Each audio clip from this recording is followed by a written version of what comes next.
Welcome in, everybody, to another live edition of 410 Sports Talk. I'm James Haskell, along with my faithful compadre, Glenn Martin. We are so excited as the draft creeps closer to talk more and more about the Baltimore Ravens draft needs, draft plans, draft strategy. But special guest tonight that we're going to give a shout-out to, the well-known, the infamous Bobby Trosset. Bobby, welcome to the show, my man. How you doing?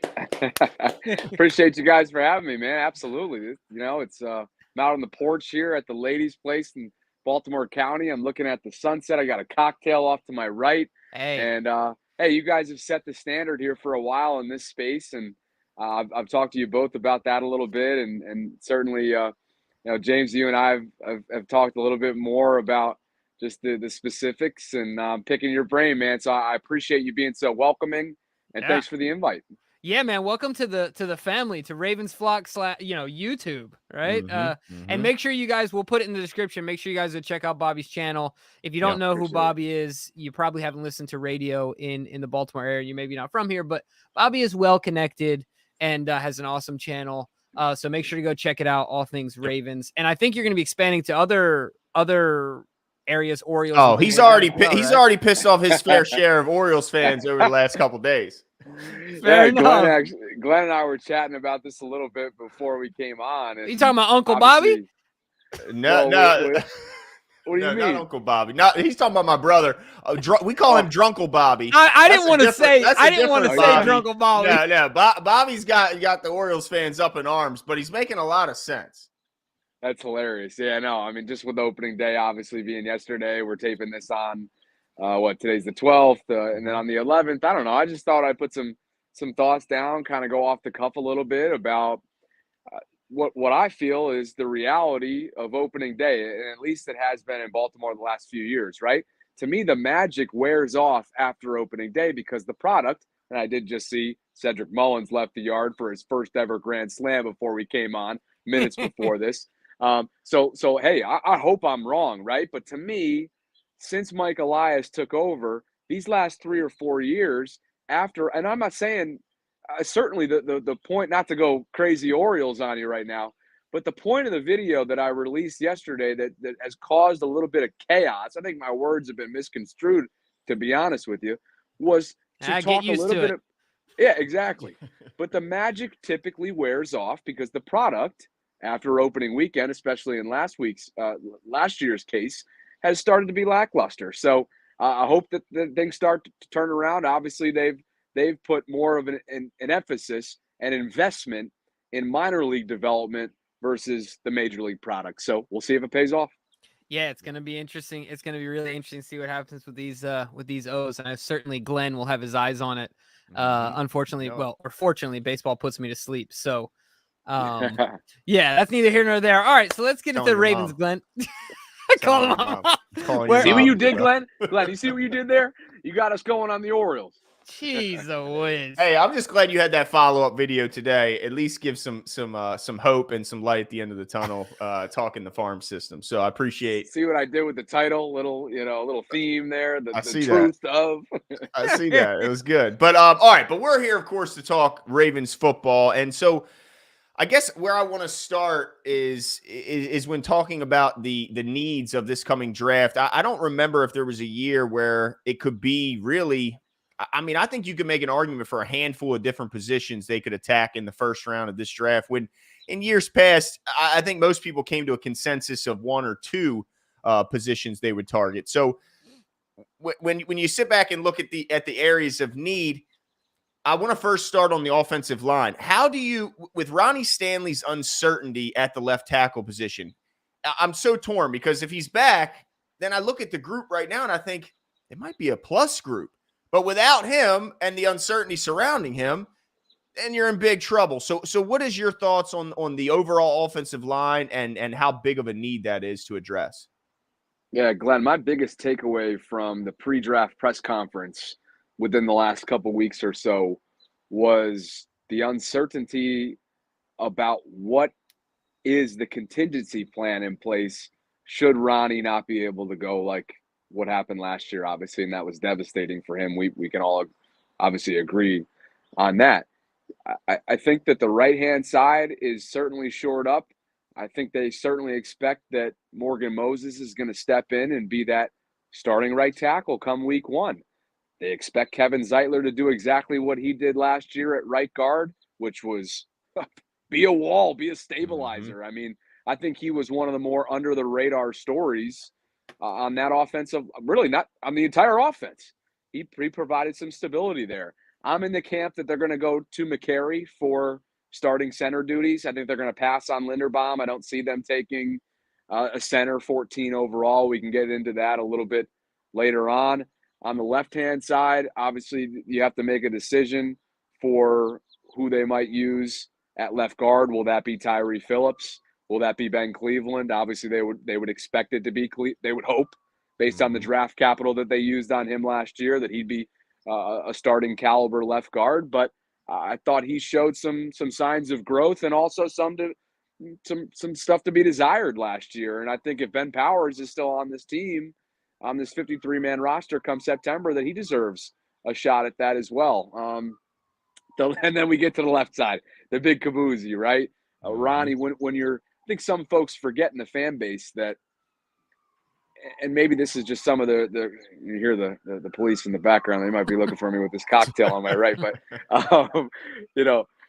to me, fans have to remember that he is doing everything he possibly can from a rehab standpoint. At the end of the day, these tackles are 6'6", 6'7", 6'4", 6'5", types of guys who are 300-plus pounds. It's out of their control sometimes from a rehab standpoint. So while you can hope and you can expect and you can pray that he's ready to go, they have to have a contingency plan in place. And I don't know about you guys, while I have respect for what Jawan James has been throughout his career, if he's the answer, if he is the contingency plan, I'm not comfortable with that.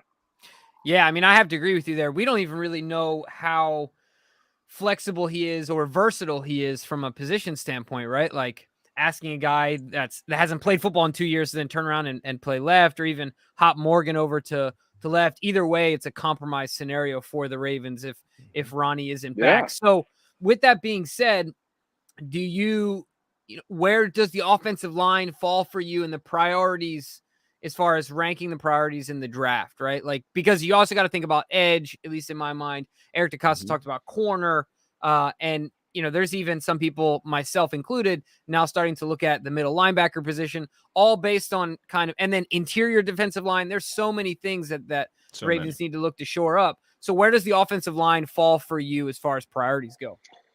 Well, I'm just going to come out and say it. I've had this nagging sense, this urge from within. I don't know what it is, but I think they're going to go corner at 14. And I don't know who it's going to be. I don't expect Sauce to be available.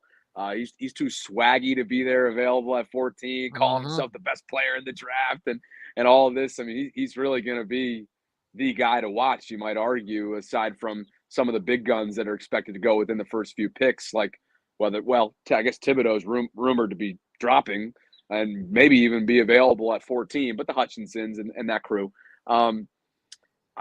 Look, man, Derek Stingley Jr. is a name that jumps out. Andrew Booth from Clemson certainly is. I'm going to be talking to one of the recruiting directors from Clemson's football team before the draft to get a little sense of what this kid's all about. And I believe he had a top 30 visit with Baltimore, or at least that was the rumor within the last 48 hours, I think, or so when we're live here. So I get the sense it's going to be corner, but that doesn't mean that I think corners, to get back to your question, I don't think corners at the top of the list. I think it goes edge, tackle, middle linebacker, and I guess corner comes in there at 4, but you could argue corner's 3. I mean, let's be honest, the departures of Anthony Averett and Chris Westry are I think that's significant.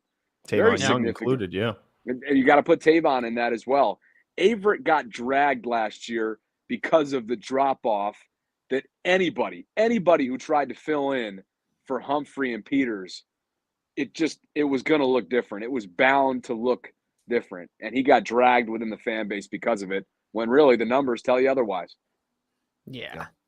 Yeah, 100%. I think depth, it's more of a depth need at corner. If one of those top guys are there, I mean, I would not be I would not be disappointed to see the Ravens go grab him. Because really quickly, Glenn, Yeah. something that a lot of people aren't talking about right now, the Ravens haven't come to any sort of an extension with Marcus Peters as of yet, unless I'm missing something.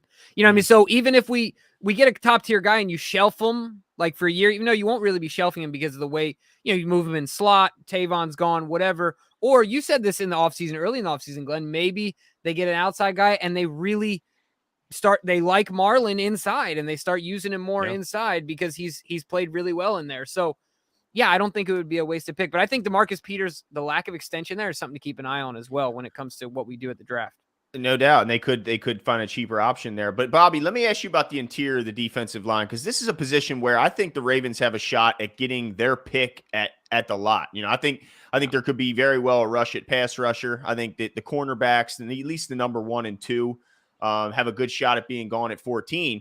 But that would mean they have their choice at the interior defensive line. So they could grab either one of those guys from Georgia, which is crazy that they were playing next to each other. And then Walker was on the outside, and they could have had Jermaine Johnson too if he didn't transfer. What about, even though they did just re-sign Calais Campbell and they brought Michael Pierce back home, what about if they go with, Davis out of Georgia or Wyatt? I mean, would that be a reach, or would that be a wasted first-round pick in your opinion? Based on the conversations that I've had and the observations that I've made, just I'm sure as you guys have as well, from both the end of season press conference and the pre-draft conference, is that they feel this is a deep draft at that point. And I feel like they feel like they can hit a home run in the 3rd and 4th round. I just get that sense. And so that's kind of why I said what I said at the top about corner. But to get back to the news from over the weekend as it relates to this, while Calais is a feel-good signing, it is in all likelihood meaning that he'll finish a Hall of Fame career in Baltimore in a couple of years. And, of course, he'll be one day in Canton. And he's a hell of a leader, and his character obviously is paramount for this organization and for this team. It's not a long-term fix. It's a short-term fix. Mm-hmm. And it's almost like that Band-Aid that we've been talking about defensively speaking at a number of different areas of the defense over the course of these last few seasons. And, while he and Derek are called the Twin Towers, right? When they're at their full capacity, when they're at their full length, Derek Wolfe I'm talking about. But who's to say that Derek's going to be on this 53-man? I mean, he's dealing with some significant back and hip injuries. He had a procedure this offseason. And to think that he'll be back, especially based on some of the comments that Jonas Schaefer was on top of from the Baltimore Sun earlier this offseason about the fact that he may have been mulling retirement at one point, and then he came back and refuted it hard. That shows you that he's at least discussing it. He's at least considering it. My moral of the story here in this long-winded answer is that it has been relatively underwhelming in terms of free agency on the defensive line. I love Michael Pierce. He's a Raven. He's back. Wasn't all that long ago that he showed up to camp, though, after a little Italy hoorah in Europe, and his weight wasn't really allowing him to pass that brutal strength and conditioning test before the Ravens season. So I hate to continue to bring that up because he's a good dude, and hopefully that was just an outlier. But it begs the question: where are things right now when it comes to his discipline, his physicality, and the Holy Trinity? What is that? That's God, Jesus, and the Holy Ghost, baby. Appreciate the it, Cakes. three of us. I mean, what's up, Cakes? You got me like, you see me trail off there. I'm reading it. I'm like, what the frick? Cakes is always good for comment. some good for comments. A second, I thought that was Jim Palmer. I'm like, isn't there an Orioles game on right now? I need in the booth. That's awesome. But I agree with you in that it is a short-term need, it's a short-term play. Even with Michael Pierce, right? Like I think he's what, 29? Am I mistaken here? Yeah, he's very young, and he took pretty much didn't he take off the COVID year? And then he only played half the year last year with an injury. So there's still tread on the tires. But like you said, Bobby, there's always questions with Mike because I've never seen someone built quite like a fire hydrant as much as Michael Pierce. Right? Like, love the guy to death. Right. But, and speaking of nose tackle duties, I don't see Brandon Williams being back in the fold this upcoming fall. I mean, let's not forget the Instagram post that he put up. I believe it was like within the first, maybe like the first week or so of off season. He made it very clear he's not coming back. I'll be shocked if he's in the fold. Yeah, he'll end up in New England, something like that. Right? That's just kind of how or it goes. Or the Jets. Yeah, or he'll get a payday from the Jets. But yeah, Yep. that's going to be interesting as well. And we had a guy on DraftPlex. He's a draft expert, and he pretty much explained to us that his inclination is that the Ravens, like Glenn mentioned, the highest likelihood they have to get their guy at a specific position is going to be defensive line, because a run will be had at some of the other positions before, they get the pick of the litter. Okay. But so it'll be interesting. But let me throw this one at you, because this is something I've been thinking about a lot. So Bobby, Glenn, and DK get tired of me talking about this. Here we go. They get tired of me talking about this. But I went to the great University of Utah in the Pac-12, and they happen to have a middle linebacker. Going, Glenn. I know where he's going. They happen to have a middle linebacker who's one hell of a football player. And, we've had some success with Utah players, obviously Eric Weddle and now Marcus Williams. And, I'm sure there's a few that Tyler Huntley. Tyler Huntley is just another one. But really what it comes down to is the fact that we have a guy in the middle in Patrick Queen. Do you think that the Ravens, if Devin Lloyd is sitting there at 14, do you think they would seriously consider and potentially pull the trigger on bringing in a guy like that? You're making me think about the whole last week's news cycle with Bobby Wagner. And I think, speaking of things getting misconstrued, right?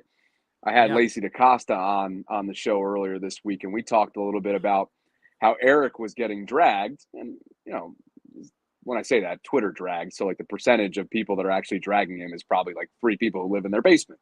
But you know what I'm getting at, right? Yeah. And so they were drilling him about how it wasn't a sweet enough deal to lure basically Bobby Wagner, a former All-Pro in Seattle, to Baltimore, when really he came out and talked on. I know I'm getting off on a tangent here, so reel me back in if I have to here. But he went on the McAfee show a couple days after that and said, no, it was not about the money. Baltimore made a heck of a push. Matter of fact, it made me think hard and long about the decision. But really, he's a West Coast guy. He had his family there. So I found it very suspect that so many folks were dragging EDC because he put together a nice package for him. With all that said, I think you have to look at bolster. If you have an opportunity to bolster that middle portion of the field, it has been too inconsistent. Your former first-round pick from 2020 needs the presence of Josh Bynes in order to be the guy. That's a problem. We heard all year long, guys, that he was a calming presence, right? That's the word that you heard about Josh. He's the phrase you heard, a calming presence for Queen. Well, great, but Josh is not going to be around forever. Now, he just got re-signed. Another feel-good story there. Made that final tackle in the 2012-2013 Super Bowl. But again, that's not going to get it done. To me, that's another Band-Aid, and they need to bring in a big-time player if they can. Well, I'm starting to feel some headwinds. Yeah, of course you are. I mean, every year he picks a Ute, and I got to hear about him the entire and then look, what I say about Tyler Huntley, though. I couldn't believe it. I couldn't believe it that of all the players, there's Tyler Huntley right in Baltimore. And, of course, Jimmy didn't miss that autograph signing neither. Nope. Made sure he was there. No doubt about it. But last one from me, Bobby, and it's about whether they stand pat or if they do make a trade. Now, I guess the most likely thing is that they stand pat. But I want to ask you this. Is it more likely that they target someone and trade up to go get their guy, or that they see that there's plenty of guys, maybe 3 guys that they like, and they're willing to trade back? What do you think is the more likely scenario? Oh, absolutely the latter. I'll be shocked if they go up. Won't you? Yeah, but I was hoping you would say something.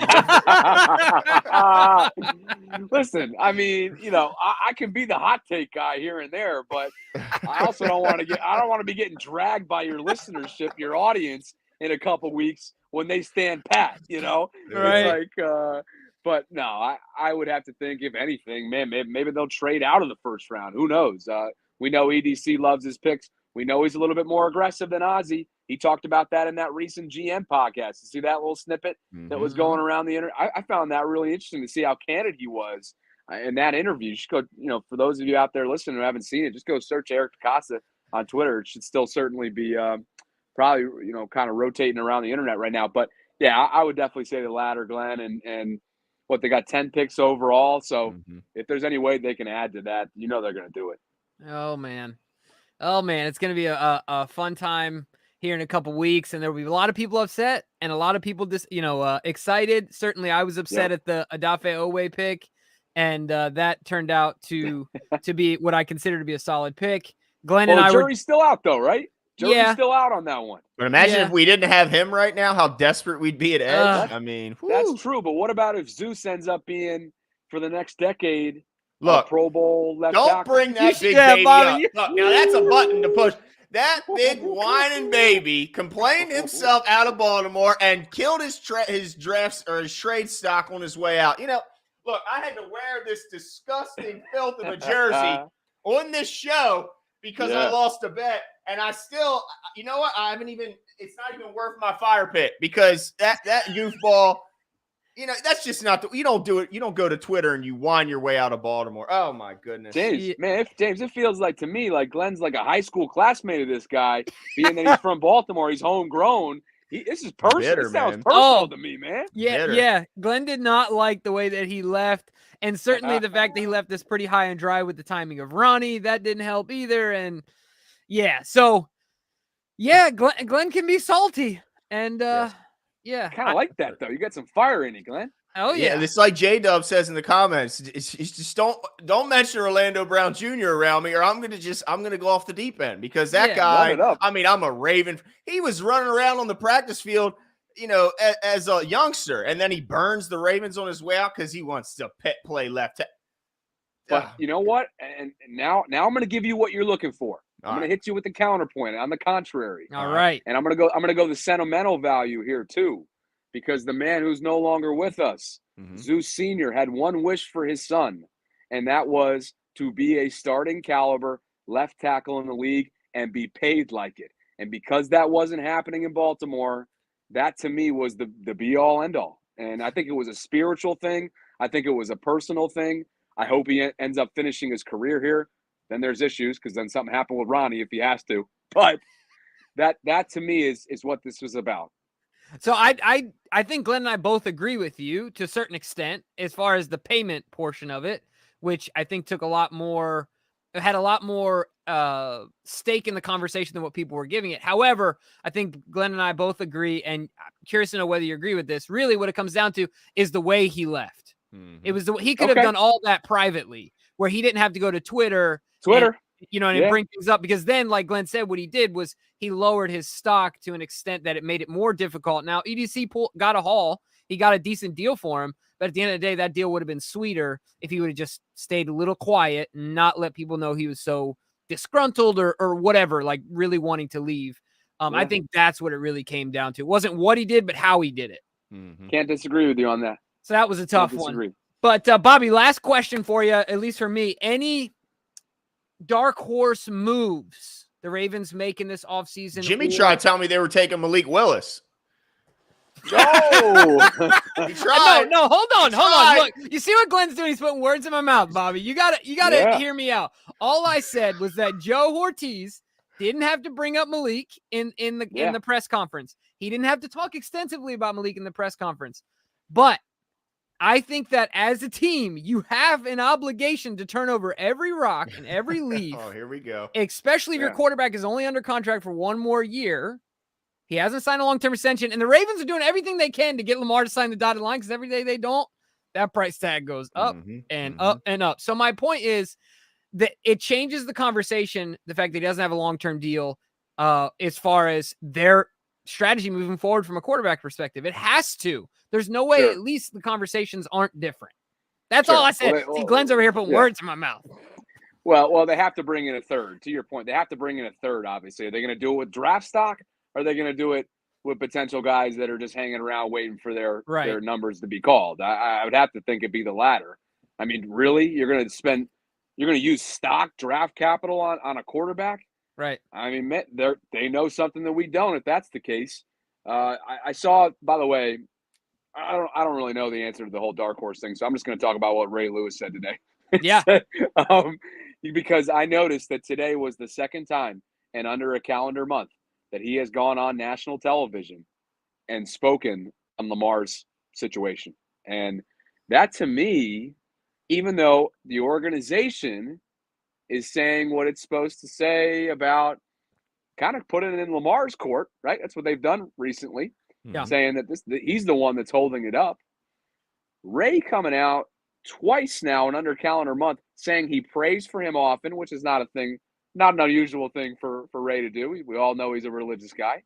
But he's mentioned a couple times, he's alluded to that he would like to see if Lamar perhaps is overlooking the folks around him that could be helping him, that he could be utilizing throughout this process that he's not. I found that very interesting. And to me, if I'm going to say one dark horse thing, it's that he ends up playing this entire upcoming season on the fifth-year option without a long-term deal, and they franchise tag him for the sixth. I'll be a salty. Yep. I'm gonna be a baby about. You thought I was a baby about Orlando. I'm gonna be a real baby when if I see Lamar in a different jersey. I'll leave you with that. Yes, that's what I think. I think that's going to be the case because you know what? He is so unique, so unusual. And Harbaugh talks about it. His teammates talk about it. The front office talks about it. And to me, he's going to bet on himself. He came from a very little, as we all know, in South Florida. And I think he understands the magnitude of what he's doing. He knows that he tried to bet on himself last year, came back to bite him. I think he's going to come in with vengeance this upcoming season. A lot of that is going to have to do with the rehabs of a lot of the important pieces around him. But I'm telling you, man, he is different. This dude is different. He's willing to bet on himself for a second consecutive season. You watch. Well, I hope that he wins that bet kind of like Joe Flacco did and does it in Super Bowl fashion. But, Bobby, thanks so much for coming on with us and appreciate your time. Make sure you guys check out his stuff. Yeah, absolutely. Guys, really, really appreciate you, and I can't wait till you're down my way in Fells. I'm out in the county, like I said, right now, but looking forward to getting in person with you and then also returning the favor on my side as well. Absolutely, man. Thanks so much, Bobby. We'll talk soon. Absolutely. See you guys. All right. Really quickly. Yeah. Okay. Oh, here we go. Yeah, tell him. Hey, I'm about to hold on. you right through this camera screen. First of all, now that I'm getting threats of violence. That's right. Let me put all you guys to rest, okay? Lamar Jackson is not going anywhere. But DK said it perfectly. No one threatened to smack DK when he said next year if a deal isn't signed, people are starting to sweat. The jokes aren't jokes. People are starting to perspirate. Am I right or am I wrong? You look like Sauce Gardner in your back pedal right now. Now, am I right or am I wrong, though? Does the whole context change if he's not signed by next year? All of it. Everyone's doing one of these. Everyone's quiet, doing one of these. They're praying to Diosito, and they're like breaking everything out that they can break out. So all I'm saying is that if you don't think that the Ravens are having conversations, you are naive. All of you. The Ravens are having conversations. With that said, then you know what the conversations are? Boy, how can we get Lamar signed? Boy, I really hope he signs with us. Yeah, I 100% agree with that, but there's no way that they're not doing their obligatory due diligence and looking at all their options. Every smart, successful team will always do that no matter what. No one is untouchable. Never, ever, ever. With that being said, they're not making a pick at quarterback, and Lamar Jackson hopefully will be here for a long time. But don't come at me with the slaps, guys. Come on. Business is business. It is what it is. He's only under one more year. He's 12 more months. We're here again. And then what? Yeah, then we're asking more questions. Yeah. Anyway. But we'll cross that bridge when we have to. Okay, Jimbo? That's fine, but you got to have one eye in the present and one eye in the future. You have to. You have to as a front office. Yeah. Yeah. Well, we'll see how that goes. But Cake says if you had to pay Lamar today for a 5-year extension, what does that contract? A blank check, Cakes. Give him a damn blank check. Here. I would certainly say that with the contracts we've seen, I think you're certainly flirting with the 50. Yeah, you got to go 5 year, $250 million fully guaranteed at this point. Man, what else? Because he's better than Deshaun Watson. The next guy will get more. Yeah, he's better than Deshaun Watson. I mean, any of you guys want to fight me about that? No, I don't have no problems. Yeah, he's better than Deshaun Watson, guys. Like, yeah, I don't have no problems. But yeah. All right, let's get off that topic because we could be here all night. Because let's be honest, I'm about to drink my whole thing and have to pee in 2 seconds. Jeez, a whiz, guys. Look, our focus. Oh, first of all, before we go any further, we have to give a big happy birthday to Mr. DK in the background. Happy birthday, DK! 22 today. 22 today. Woo! That's right. That's it. So certainly give the happy birthdays to DK in the comments section if you feel like doing so. But yeah, but big shout out to Bobby Trosset for coming on. Appreciate him giving us some time on a late evening. But the reason we are here is it's time, ladies and gentlemen. It is time for our first mock draft of the season. Now, just like last year, our first mock draft is just the first round. But we're not just going to do one. I mean, I guess we could do one and talk a lot. But what I would like to do is maybe do a couple because we can adjust how the other teams simulate their picks. So I'm hoping that we could do like a couple and kind of see what the boards come up with. And we're only doing the first round, but of course by the time the draft comes, you will have many mock drafts from us. But this is just the first of them, and we are going to focus on the first round. Now, that doesn't mean that if we see a spot where the Ravens could possibly trade up to grab a guy or trade back to accumulate picks, we will certainly account for that in this draft. Now, really quickly, Glenn, do you want to, in the mock, are we going to do you want to have control of each team's pick, or do you want the simulator to pick all the way to the Ravens? Because that could make a difference, certainly. In my mind, I would prefer we do the simulator because the other one can get a bit lengthy. Yeah, but, I think that but I think if we do the simulator, if you look, you can adjust the settings on how they pick. So we could do them in different ways while still simulating both. Yeah, no, absolutely. But yeah, so I'm excited about this because, man, this draft, when you just look at the first round, dude, it's so weird to see how many teams have multiple first round picks. Like, it's just odd to see a first round that has 4 or 5 teams that have multiple first round picks. It's just not something I'm used to seeing. Yeah, it's crazy. So yeah, I'm excited about this pick, and I'm also it's a simulator, so there's opportunities for obviously this to be much different than ultimately how it ends up, but it's still a fun exercise to do nonetheless. So Jimbo, I know, are you setting something up right now? Okay, yep. Perfect. I was hoping I got it set up here. Let me enter the draft. And all I got look at that.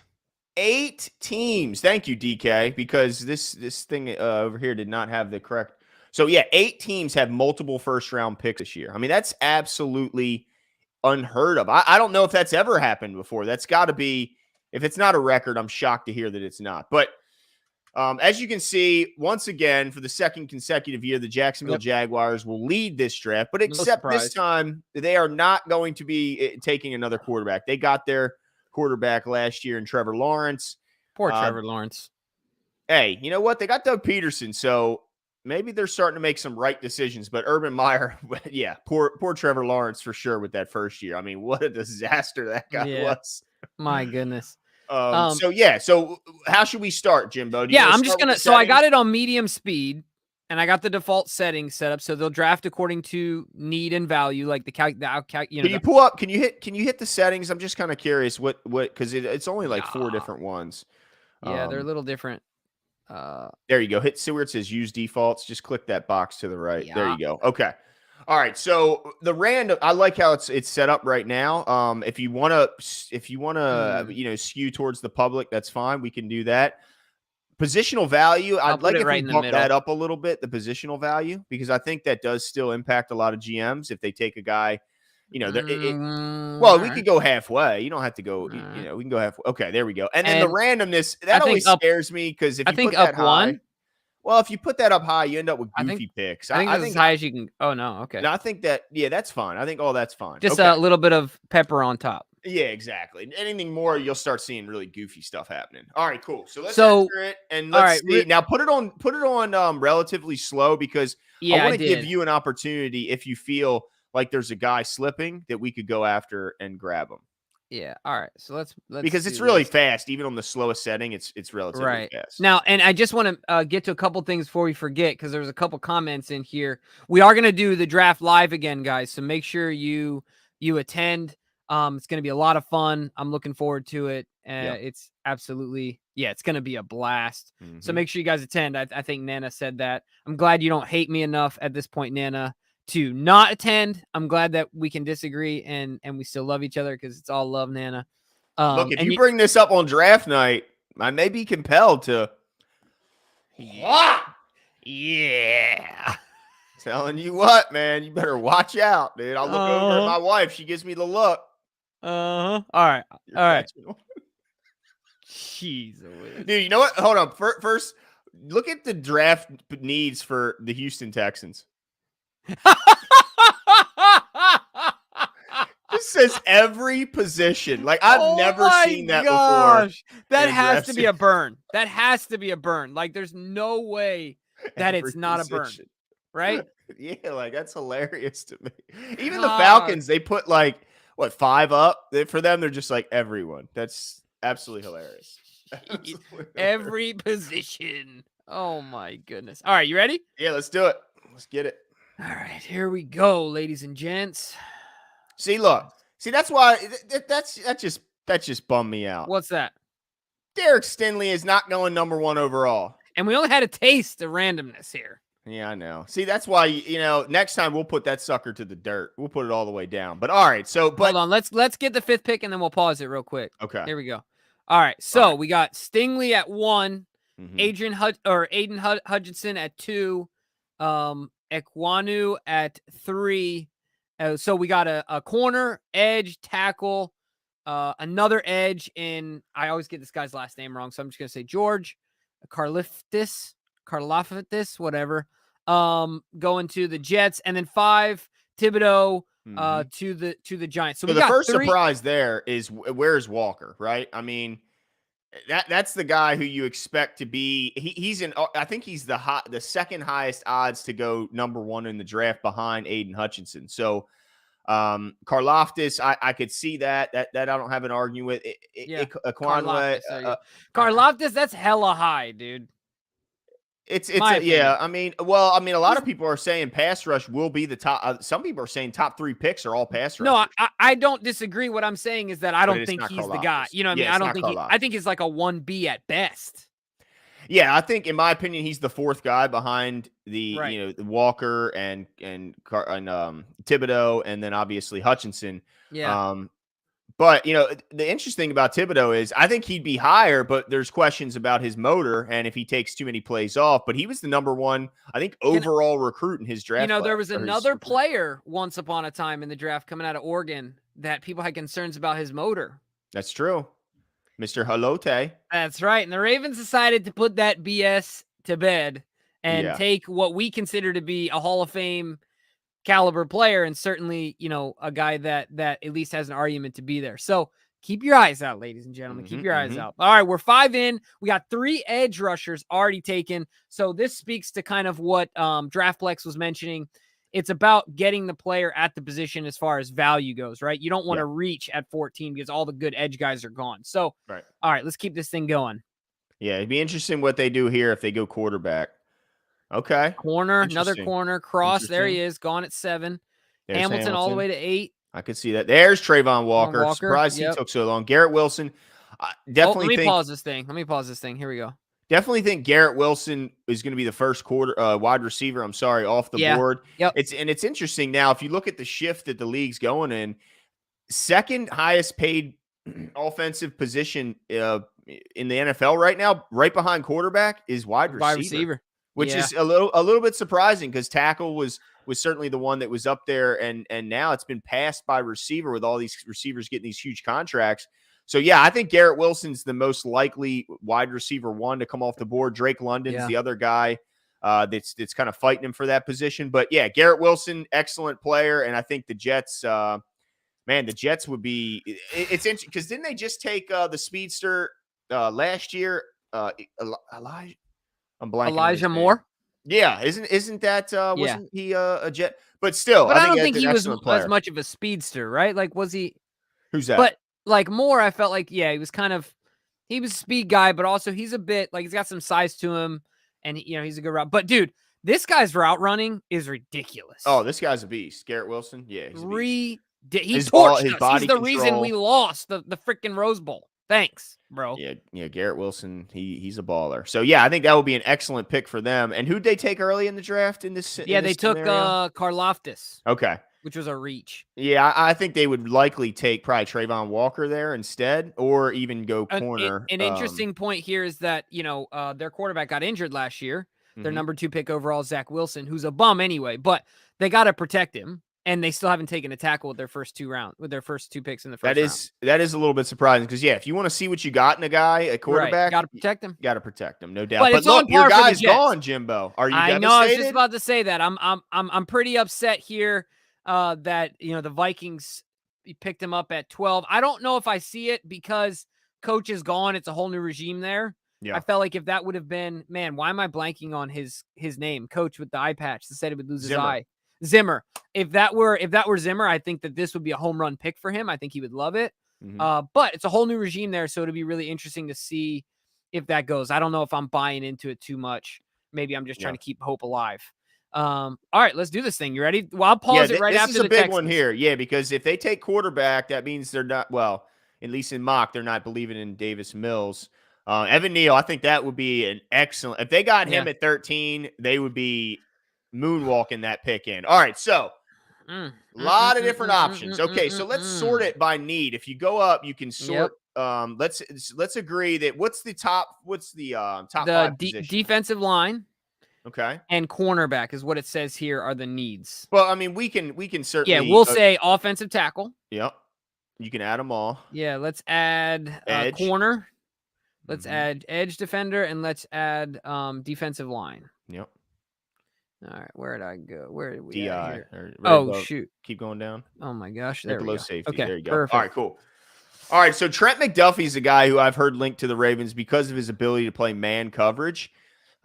He's the overall 8th ranked player according to PFF. Now, he does have some length issues. That was the only issue with him. He doesn't have the prototypical length, but the guy absolutely he was absolutely a baller in his last year. It says here he's the best zone corner in the class too. Yeah, see that's interesting because I was just watching a breakdown of him and a lot of that was talking about how he's great at the line of scrimmage. Look at it, accelerates like a Tesla. That's interesting. That's a new thing. But yeah, I mean, I would be surprised to see the Ravens go corner here. What's that? Nothing. Okay. Maybe short, but isn't small. Okay. There you go. That's Jimmy's motto here. Anyway, let's move on from that. But would you be surprised to see them go Trent McDuffie here? I was gonna say the same thing. It's hard for me. Maybe this is why I'm not a GM, but I think about the corners that come out of who is it? Sidney Jones. Remember, came out of Washington, tore the Achilles, and really hasn't done anything in the NFL. It's kind of soft. Guys out of Washington, I get concerned with their physicality.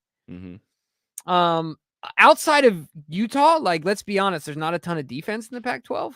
Like the way that the Utes, like I'm just saying stylistically, like that's how the Utes play football. It's defense and run the ball, right? Yeah. It's not that way for a lot of other teams out there. So at the same time, you can say, well, that gives them a lot of opportunities to play. But I do worry about the physicality of guys coming out of Washington and the Pac-12 in general, if it's obviously outside of Utah. But I like this because it would keep Marlon from playing inside. I'm pretty sure this kid would be slotted right on the inside, don't you think? Yeah, I guess the thing that true, but that was also years ago. DK with the Trump card. I mean, we're talking. I think that was still the Pac-10. That's a good one, though. You got to admit, Jimbo, that's a good one. That is good. Now, certainly. One thing that they don't have in common is right now we're not in love with Trent McDuffie's ball skills. He's not a big turnover guy, and that's one thing we have heard from the big, the upper brass here in Baltimore, that they want to create more turnovers. So I don't know if he's the pick there, but that's where it gets interesting because if you look on here, can you just look at this? Like this dude, he's such a massive human. Yeah. Oh, he's gigantic. So that's the question here right now. If you're going interior, Devontae Wyatt or Jordan Davis. So Jimbo, If this was your choice. Yeah, I'm going Wyatt.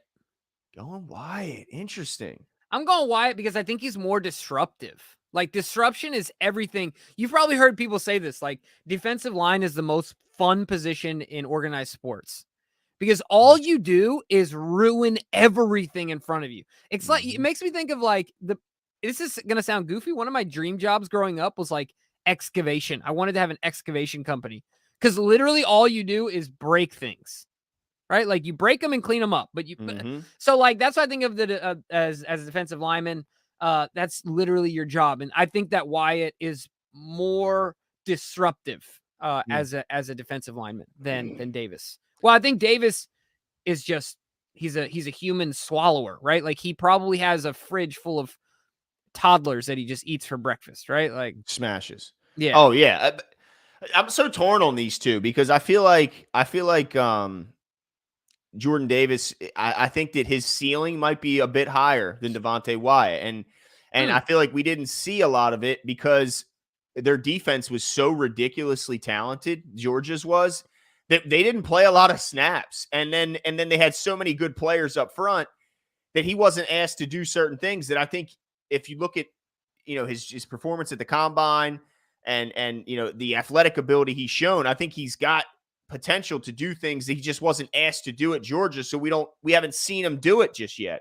But when he ran that 40, the way he can move at that size, I think although he hasn't shown it yet in college, I think he could be a pass rush threat and the obvious run threat that he is a bit of a no-brainer. So I think that maybe Devontae Wyatt might be the more day one ready guy to give you pass rush. I think Jordan Davis would be, if I was picking between those two, I would pick Jordan Davis because I think his ceiling's a little bit higher. And we do have some older guys. We did just get Michael Pierce and Calais Campbell. So it's not as needy to have a guy who can, come in and do those things day one. But let me ask you about the tackle position because we see a couple tackles up there. Yeah. Now, obviously the main guys are gone. But when you got Bernard Raymond and you got Trevor Penning, who everyone absolutely fell in love with at the Senior Bowl and the Combine, it's hard to not fall in love with some of these tackles because you can watch their tape and you see them and they're mauling people and you get flashbacks of what Lamar had in front of them. Any chance they go here? Yeah, absolutely. And I'm convinced I already know where they would go if this was the decision they had to make. I think they'd go Trevor Penning, and I don't think they would think twice. Bernard Raymond is a converted tight end. He's barely tipping over 300 pounds.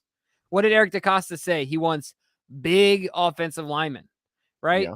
Trevor but he's Penning, what, 6'6", 6'7", 325. Oh, no, I'm talking about the Raymond. Oh, he's 6'6", 303. Yeah, and he played at Central Michigan. But, he had a great season, but he's a Chippewa. He's a little slight, but they like their tackles that can move their feet, too. No, that's true, but I don't know. I think Eric DeCosta sees that, and it makes you wonder, right? Like, is he going to be able to put up with the physicality going from Central Michigan? Now, Trevor is a Northern Iowa guy, so it's not like he had, he was playing the stiffest competition, but his nature about him is just nasty, and he relishes the physicality and the toughness of the position. And so I like Penning as a fit for the Ravens if they're going tackle here. Not that would be my pick. Yeah. But I like it if they're going tackle. Yeah, and I tend to agree with you. If it was between those two, but now we got to talk edge, and the big name I see still on the board, is of course Jermaine Johnson. Now David Ojabo is a big name too, but I think that at this point, him going at 14 with the injury is a little bit too high. But Jermaine Johnson, interestingly enough, should have been at Georgia, which is just insane, mind-boggling that all those guys could have been there. As many guys as there could have been this guy there too. But Jermaine Johnson absolutely, shot up the boards when you look at what he's done over since the season ended. His performance in the Senior Bowl and his performance in the Combine and stuff. It's just been unbelievable. The guy has everything you'd want from a pro. He's got the length, he's got the speed, he just looks like he's got everything you would want at at the edge position. And I've seen a lot of mocks linking him to the Ravens. See this here, though? What's that? Can you see this? Due to how well Johnson performed at the Senior Bowl, he's unlikely to be a non-factor in the league. Moreover, he's one of the best edge setters in the class with 23 run stops and 14 sacks in 2021. So look, he's a guy that does both. He's not just a one-trick pony, a pass rusher. He's right. And look, the Ravens, if you're playing outside linebacker for the Ravens and you want to be a 3-down player, you better be a monster at both, or you're going to be sitting on the sidelines for a vast majority of the snaps. So now, what about the fact that he's already 23 in that? I know the Ravens don't shy away from older guys. Yeah. But my concern would be, how good are you at 23 years old when you're a grown man lining up against 18, 19, 20, like kids that are eating packed lunches 12 months ago and are playing offensive tackle now, and you've been in the weight room for 5 years as a redshirt senior, right? You like have a wife and kids. Yeah. So, you know what I mean? Mm-hmm. That's the one thing, at least it comes to my mind, that makes me want, right. And when the competition is, when the physical maturity is equal to the guy in front of you, or on the bad end, right? Does he maintain his advantages? Right. Yeah. No, that's the concern, and it's the concern. Really, when you look at across multiple sports, the same can be said about NBA players. When they're coming out of college and they're a senior, they're frowned upon because not only are you a couple years older, but also you had built-in advantages with maturity than your peers when you were playing against. So yeah, that's the concern. But to his defense, he had an awful lot of good guys playing ahead of him, a lot of first-round picks playing ahead of him, and when he got his fair opportunity, once he transferred, he certainly made the most of that opportunity. So it's kind of tough to hold him accountable for something when it really could have been out of his hands. Well, let's make the pick, Glenn. All right, let's do it. So, would you want to come to a consensus, or we can have you make a pick and then we'll do another mock and I'll make a pick. All right, how about this one? This one can be, you want this one to be yours and I'll take the next one? No, you can take this one. Okay, I'll take this one. Go down a little bit because I want to go with the best player at a position. I don't want to go with a guy who is the fourth tackle or the fourth edge. Who are you looking for? No, I'm second guessing myself. I'm second guessing. Don't do it. Oh man.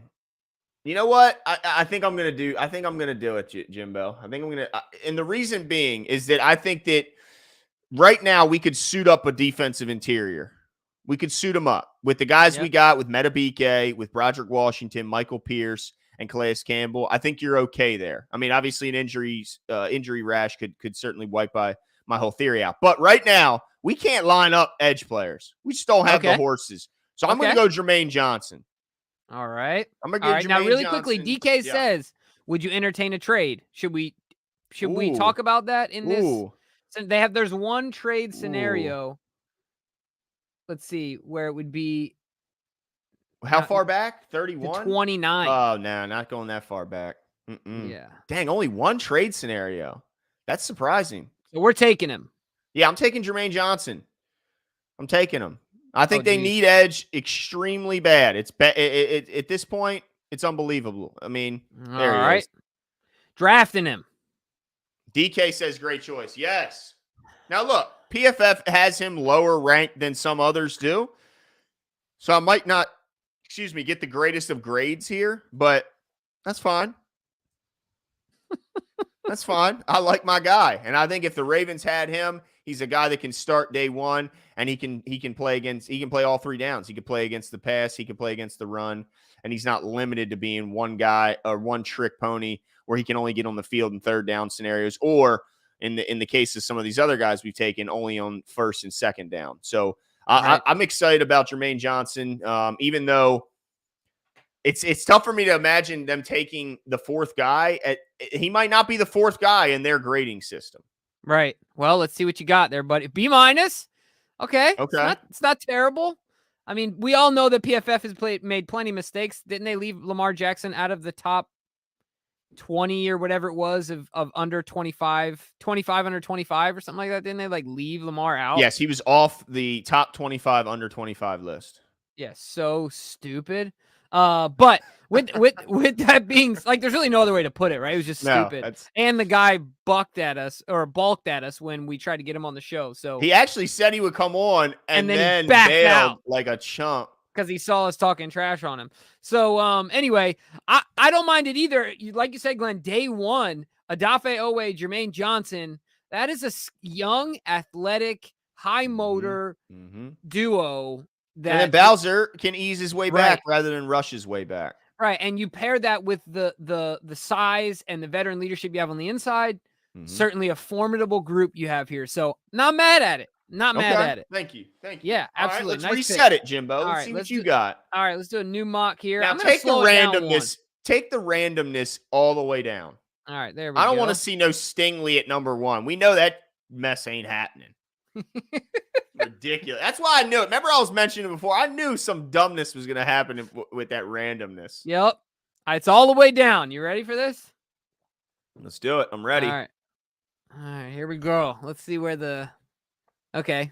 That's Aiden Hutchinson makes more sense. Expected. Kyle Hamilton. Okay.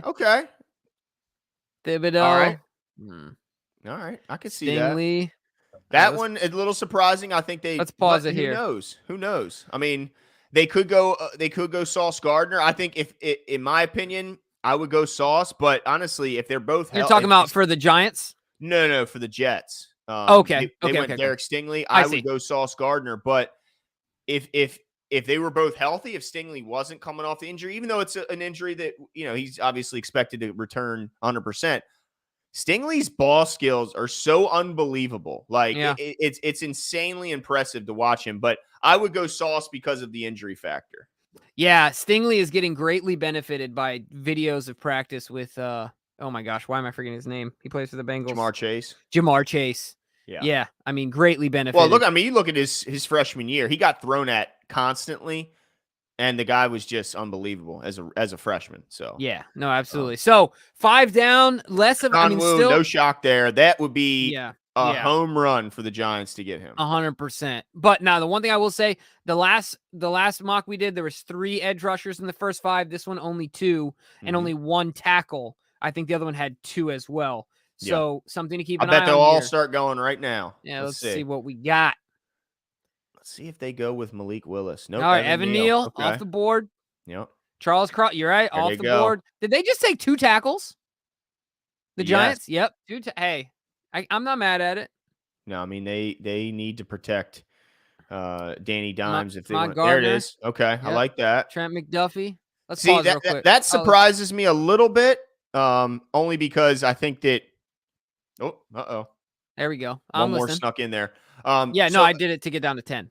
Okay, got you. So I think Trent McDuffie is a spot that I guess I shouldn't be surprised there. If you like the guy, then that's a fine pick.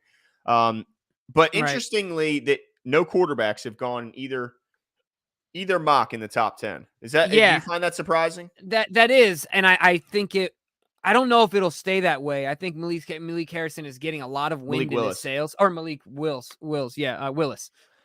He's getting a lot of wind in his sails based on his potential, as the physical abilities that you just can't buy, right? And look, if you can justify getting Zach Wilson at 2 and still have a job, you can certainly do that with Malik Willis, right? Like you're pretty safe. So I mean, this is a tough year if you want a quarterback. Tough year. Absolutely. Now, the last thing I'll say about McDuffie is that I don't think there's any way that Seattle sits at that pick. I think they have a ton of holes, and I think they're in total rebuild mode. I would be surprised if they don't trade back. Now, they did pick up a decent haul when they traded Russell, but but I don't think they're done. Holes. You know what I mean? I think that they want to keep multiplying. But yeah, you're right. All right, let's do this thing. See what the Commanders have to say. The old Washington Commies. That's right. Oh man! First of all, if they got Trayvon on Walker that line at 11 with those guys with Chase, I mean, holy! And who's got Jonathan Allen, right? They also got Jonathan Allen. Daron Payne, I believe, is there. Isn't Sweat still there? Yeah, Montez Sweat's still there. I mean, if they add Walker to that group, you talk about an embarrassment of riches at one position. Wow, that would be terrifying. And I guess it would be a little rich, but another ideal scenario would be, while Trayvon Walker's obviously great, the Devin Lloyd pairing. I think Devin Lloyd would be Big time right there. Yeah, with Rivera and the linebackers he's had in the past. With Kuechly and Thomas Davis. Absolutely. So, all right, Karlaftis is off the – I got it right that time. I like that. I like that pick from the Minnesota Vikings. If they got Karlaftis at 12, that would be nice. I like it because he's not going to us. I don't want him. Okay. All right. Fair enough. Fair enough. Right, let's see what the every position needy Texans go with.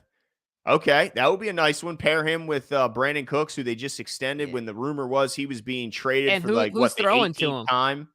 Well, apparently they believe in Davis Mills. Gosh, they think that over the second half of the season that he showed that he could be their quarterback, and apparently they're not just blowing smoke. That's the feeling is that they want to see what that kid's got, but it could just mean they're positioning for next year's draft when there's a lot better quarterbacks expected to be available. Wow. Well, see, now this is interesting. Look how many more trade opportunities you had than I had. I had one damn opportunity to go to 29. You could go every other position in this first round.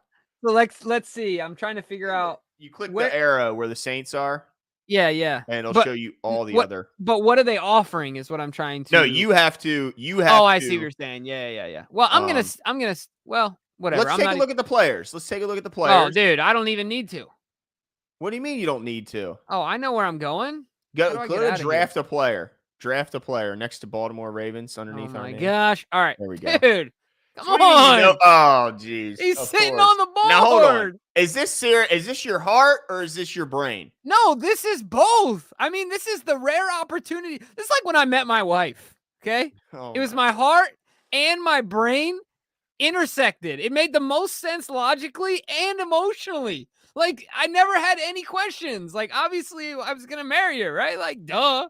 And Devin Lloyd is a perfect fit for the Baltimore Ravens. A perfect fit. Look, get Pat Queen.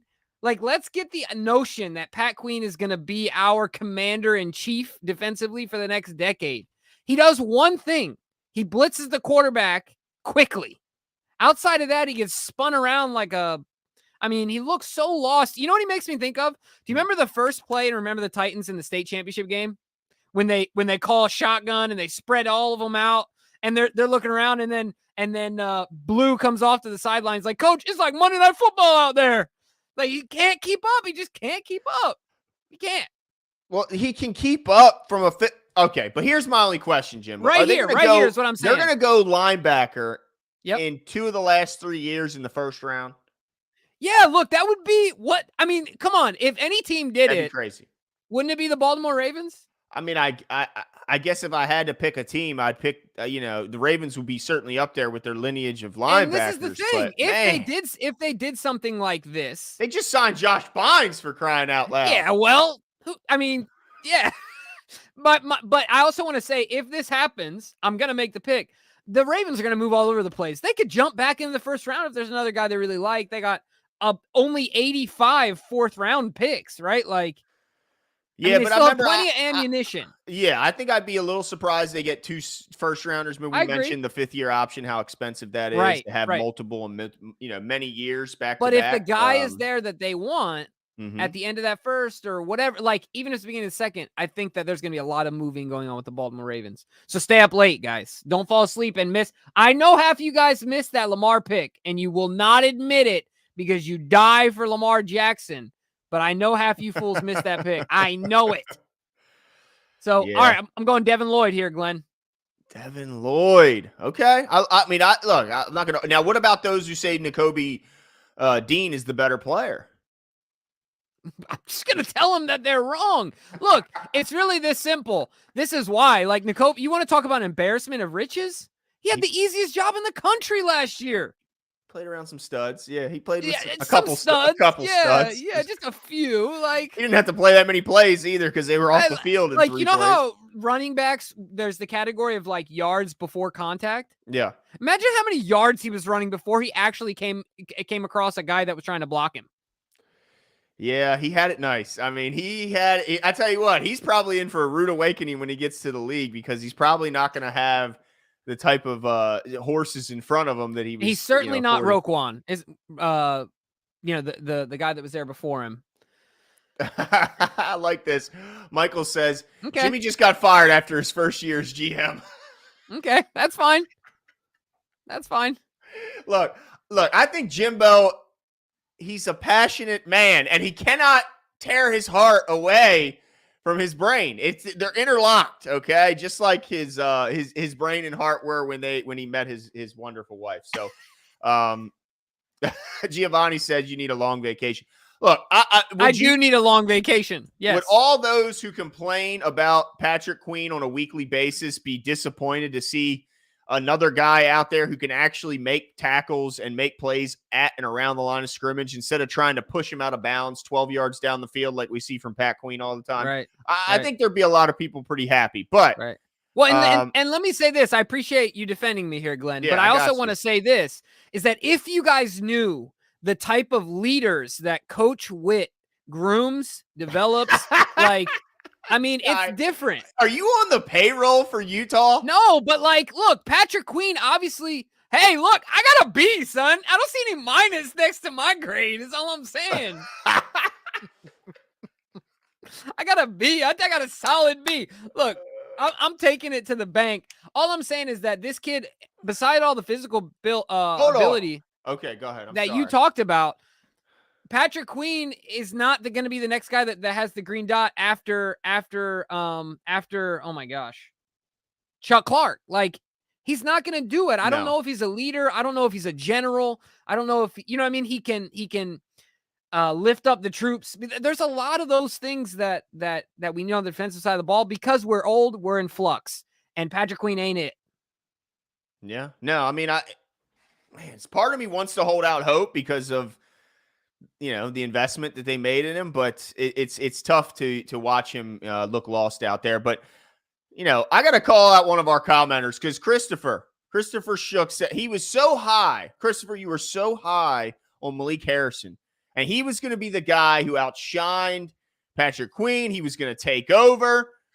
Now you're telling me Devin Lloyd's the guy. So I don't know what to believe, Mr. Christopher, but, you know, I don't know what to say here. Is Devin Lloyd the guy? Is Malik Harrison the guy? I don't know what to believe here anymore. All you got to do is listen to me, Glenn. I guess so. I mean, look, I wouldn't be devastated if they got Lloyd, but that would mean that they're pushing the edge position back at least one round. Yep. That means they're pushing the tackle position back around. I mean, that just means that they're pushing down guys or areas that I can, like, you don't consider linebacker a higher need. No, to me, it's just about value at that point. Like, the way the board broke down, it was just about value, and that's why I took it. I would have been happy to step off of Devin Lloyd if there was a much more valuable guy there, you know, from an edge or maybe corner, something like that. But it was about value at the end of the day, right? Like, you have to, even though some people might think it's impossible, you have to put emotions aside. He happened to be the second ranked guy in my board with a tackle who I wasn't high on because he was a converted tight end. So to me, it was a no brainer. But Mark's comment. He says, wait till you have two struggling first round linebackers next to each other and you still have to put Bynes in. Yeah, I really don't. That would be really terrible. But Devin Lloyd, wherever he goes, is going to be a successful football player as long as he can stay healthy. I mean, it's just that simple. He's a different type of player than Patrick Queen. He's much more cerebral, and Patrick Queen is all instincts. Yeah, and sometimes those instincts are just not working. So that's not a good combination. But yeah, so okay, all right. Well, I like it. I like that you didn't just go chalk. You didn't just go with what's expected. And Michael says, just playing though, James. It's all love. Got to go cornerback or DN. I want Sauce Gardner or George Karlaftis. Jeez, don't do it, Karlaftis. But wouldn't be mad if Penning if we trade back. Now that's an interesting one. So if, right, because we didn't do trades. Explore. Now you didn't click. Did you take it? Yeah, you did. Okay. Let's go back. If you wouldn't mind, can we run another one really quickly through? And I want to see if we now, of course, once we do another one, we'll get one trade offer, like when it was my pick. But try and replicate. There we go. Okay. And you could even put the speed up because we're just going to go straight to the Ravens and see if there's an opportunity to trade back. Well, you can hit speed at the top left, but that's I still can. Oh yeah. Okay. Here we go. Nice. I'm just curious if if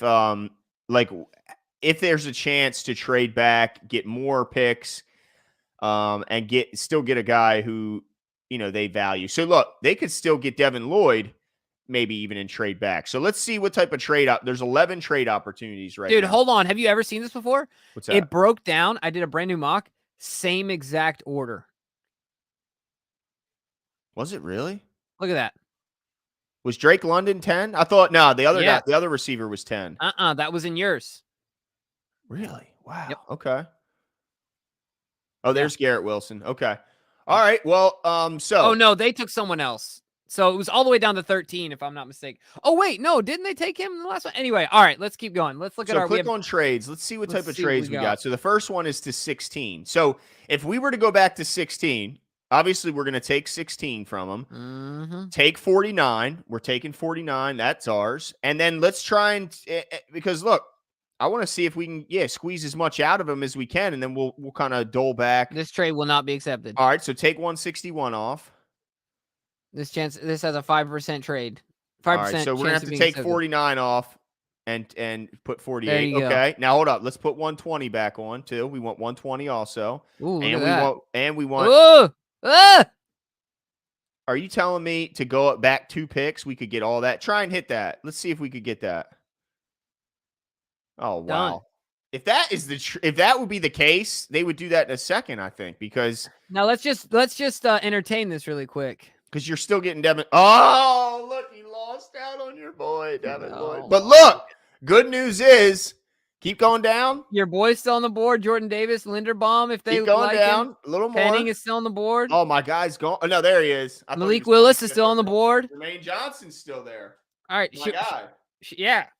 So let's. But let's see what it would take. So if we trade back even further. So let me look and see where, like, if I'm the Steelers right now, this is a perfect spot where. Yep. So let's see. Yeah, teams start calling. So if click the on Steelers at 20. There we go. Perfect. Because they're going to be the ones that want Willis. We all saw that picture of. Did you see that picture of Tomlin cheesing? Yeah, quarterbacks are going to start to go in the teens and early 20s. No doubt about it. So if we want 20. Yep. They get 16. But we want 52. We want 52. Yeah, we want 52. And we want 208. And then you can give them and 16. 225. Oh, my goodness. But there's only so many players that can make this team. Here, hold on. Let's do this. Let's go like this. Oh, a future. Like this. Yeah, I like futures. And then let's do this. Oh. Okay. They're not. Okay. Hey, try and take this year's second and give me next year's second. Take off this year's. Oh, I see what you're saying. Okay. 60% chance. I'm just getting greedy, dude. I'm just getting greedy. All right, let's see. Because it's what they're jumping up for, right? Yeah, and they can always say no. They took it. So basically, look, these are likely not the exact obvious trades that they're going to get, but I think what this is showing is that there's a lot of opportunities to still get the guys that a guy that you would love to get and accumulate even more picks. And that doesn't mean that they have to use those picks to actually select players in those rounds. They could instead use those picks to jump back into the second and have multiple second round picks. And but the one thing I want to say as well, Glenn, is that for those of you who think trading back is boring, we're going to go over the potential. So let's talk about, let's not like mock through them, but let's talk about potential trade partners up and down. Mm-hmm. Yeah. Because I think that if there's a year where the Ravens move up, this could be the year because of their mass amounts of picks in the fourth round. So let's also look at that as well. I think. Yeah. So when I look at this list, Jimbo, the team I see is this absolute ceiling that the Ravens could possibly trade up to go at, and this is the absolute ceiling, Jimbo. Okay. That's the Carolina Panthers at 6, and the reason I say that's their ceiling, I think they could still get a quarterback if that's what their desire is at 14, and they don't have any other picks. If I look on Carolina. Let me see Carolina's picks. They only have a handful of picks. I don't think they have any past the first round until, let me see, here we go.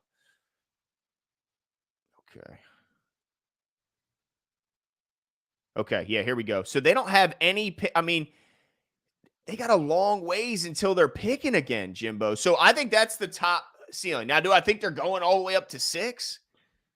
I don't think so, right? I mean, that would be awfully high to go all the way up to 6, but that's the highest they could go. So if we could mock that up, let's see what it would take to get to 6. All right, so I'm going to slow this down. Do the first round. I'm going to check on this over here. I'm going to get rid of randomness. Up for need. Let's see. Care for positional value. We'll do. All right, here we go. We'll put all that in the middle. All right. Are you still seeing my screen right now? No. Okay, I got to add this. All right, here we go. All right. And let's check on the Ravens. This looks good over here.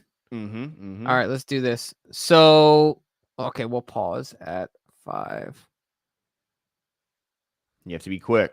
Yeah. Don't mess this thing up. Seriously, the whole world is watching. They go from pick 6, Jimbo, all the way to pick 137.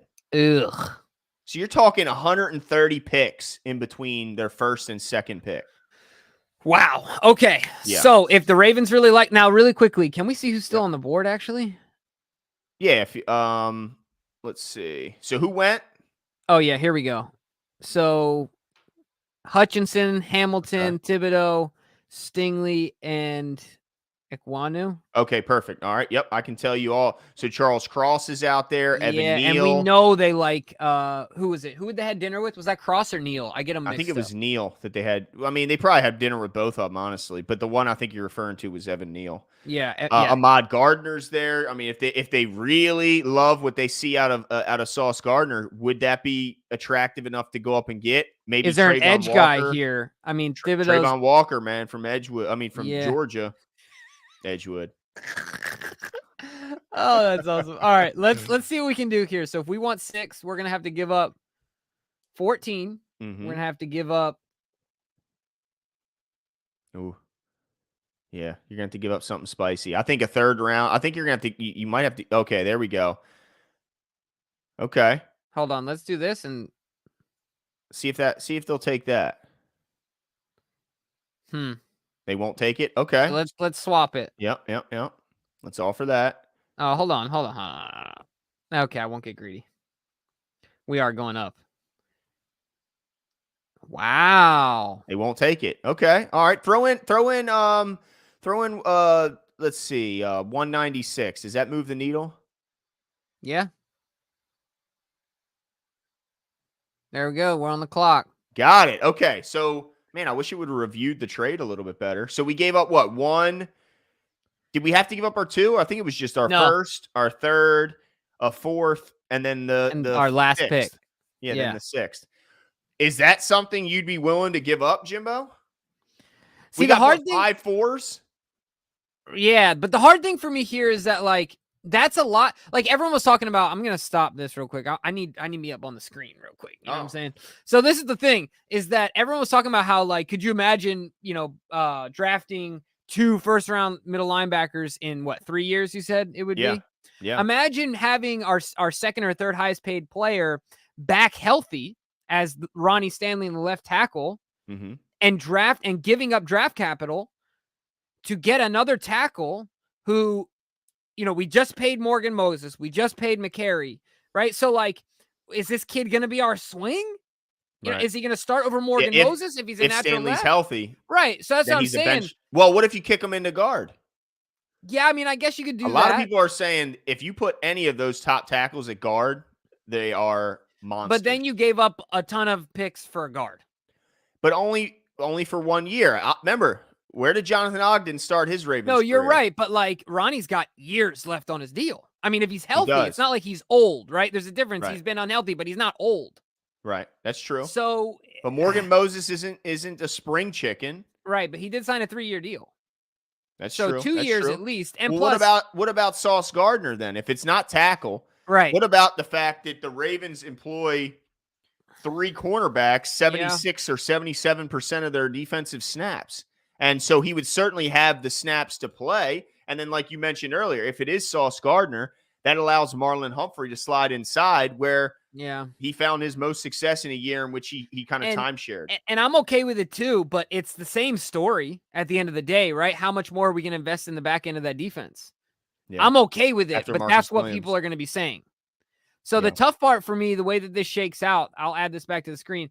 The tough part for me in this and the way this shakes out is that I still don't see a guy that I'm in love with at edge. And that's, to me, in my mind, I feel so Trayvon Walker is a guy who has the second best odds to go number 1 overall. He's on that board down there. Go down a little bit. Oh, yeah, Trayvon you're right. Walker. Okay. Yeah. He has the second highest odds to go number 1 behind Aiden Hutchinson. Not Garrett Wilson. Geez. Trayvon Walker. Yeah. Okay, here we go. There he is right there. Yeah, so. Yeah. I mean, I must not have seen him on the board. Maybe I didn't scroll down that far. But, yeah. He's got the prototypical length, size. Yeah, he's a big – the Ravens like this type of size on the outside, like you said. And look at that. Look at what it says underneath his height and weight. He dropped into coverage this year, Jimbo. Yeah. And he had a pass breakup against Florida. Let's book it. That would be the guy they would go for, I think. Now, yeah, man. Even over Sauce, though. That's a toughie. Yeah, because Sauce Gardner is such a natural fit for this defense just as much as he is. With his his press coverage abilities, he's a solid fit here as well. So who's that? Sauce. Oh, I know. That's what I'm saying. So, just as much as you talked about. But look, the guys who know the stuff, right? I mean, prognosticators and these draft analysts and these experts, who knows the best is the guys who set the odds in Vegas. Because, that just ends up being what it is. The guys, the Sharks, they know their stuff. Yeah. And Walker's number 2 highest. So people can say, people can say that that's too high. I mean, those odds makers tend to know what they're doing. Yeah. Well, let's see what PFF thinks. Well, PFF, I know they're gonna hate on it because they had him way lower than pretty much everywhere else I've ever seen. But it is the only position here that is it's the least invested financially and draft capital wise position between tackle, edge, and corner, if I'm not mistaken. Think about how much financially invested. Draft wise, they did just take their number 1 pick last year, but you're right. Financially, it's very inexpensive at that spot. Yeah, absolutely. But outside of Oweh, it's been a band-aid. Well, Bowser, Bowser, but he's not a high ticket guy. He's not a big ticket. He's not, but he's still, they did give an extension. He's not cheap. No, you're right. But I think, comparatively to tackle, I think Ronnie makes more than Oweh, the whole pass rush team combined, right? It's so just to walk backwards on the beach. Right. Just to walk backwards on the beach and have people applaud, which I'm happy to see. Yeah, but you know what? I just felt sadness when I saw that video. That's what we're happy about. The guy can walk backwards on a beach. This guy's supposed to go up against Myles Garrett, and he's at this point, he's walking backwards. Oh, great.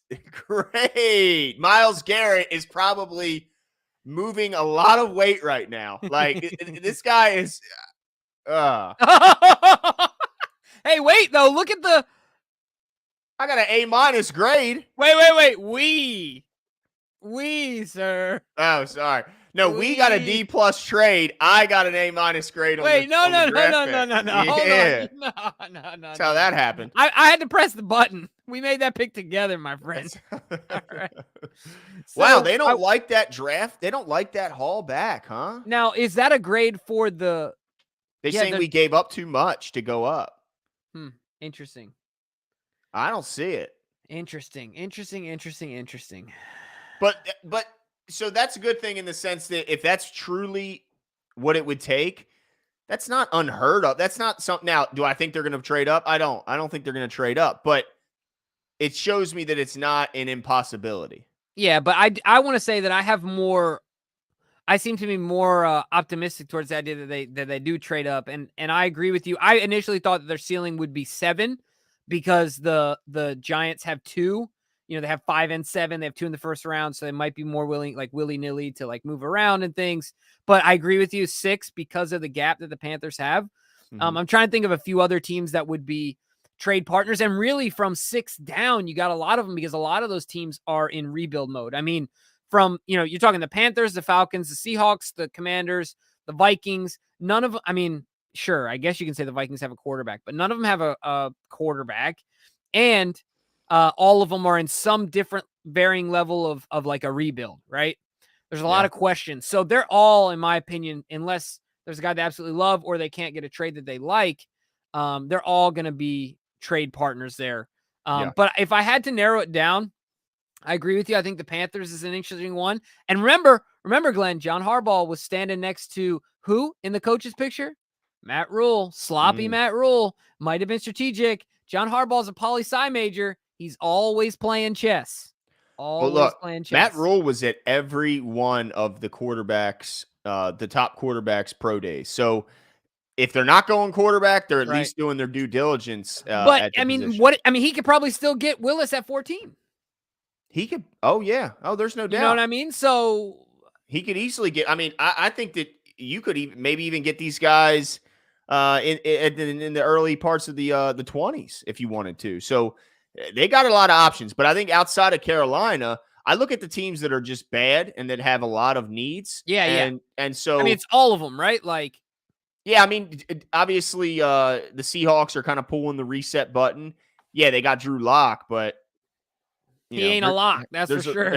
Yeah, exactly. There's a reason that Russell Wilson was that Denver went out and got Russell Wilson. So I think Denver's a candidate. What if Denver believes in Malik? I mean, not Denver. Geez. What if Seattle believes in Malik Willis? Right. Because that's really what the Ravens. If you're a Ravens fan, you're hoping that somebody buys into Kenny Pickett, somebody buys into Malik Willis. You're hoping somebody believes in who's the Cincinnati quarterback? I'm blanking on his name right now. Jeez, DK's getting ready to type it in there.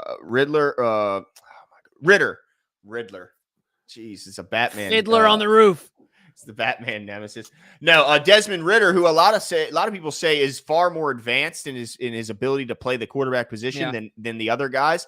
And while but his ceiling's a little more limited. So, and then Kenny Pickett gets the comps of Derek Carr and Matt Ryan and stuff like that. So I think there's opportunities for quarterbacks to go, and that's what I'm really hoping for because that means a better player is being pushed down to the Ravens. Yeah, it's going to be really interesting to see. And like I said, I mean, I think that the Ravens do trade up in this one. I'm going to make an official declaration here, Glenn. I think the Baltimore Ravens do trade up to 9. 9 to the Seahawks. And I think the Seahawks think that they can get their guy at quarterback and pick up some picks at 14. Okay. And I think at 9, there is a star plug and play edge rusher sitting there.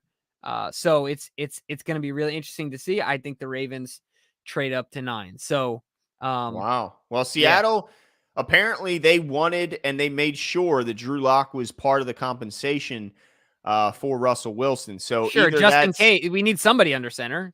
Yeah. Either that is just to be a placeholder for their next guy, either next year or draft a guy this year, let him sit and wait, which most top quarterbacks don't get the opportunity to do so, but maybe that's their plan. Let's remember, they had who'd they have at quarterback? Matt Flynn, and they drafted Russell Wilson in the third round after paying Matt Flynn, and then obviously Matt Flynn was out the door very quickly. So maybe that's what Drew Lock's future is. He's the next Matt Flynn.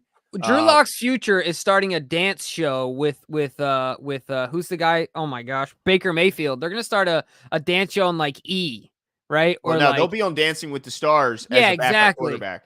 All right, they're gonna start a show called "I Wish I Could Dance." Right? I wish I could play quarterback. Yeah, exactly. So dancing, my true calling. Yes, yes. So let's see. Okay, let's see. I think this is a great question, my bad. DK.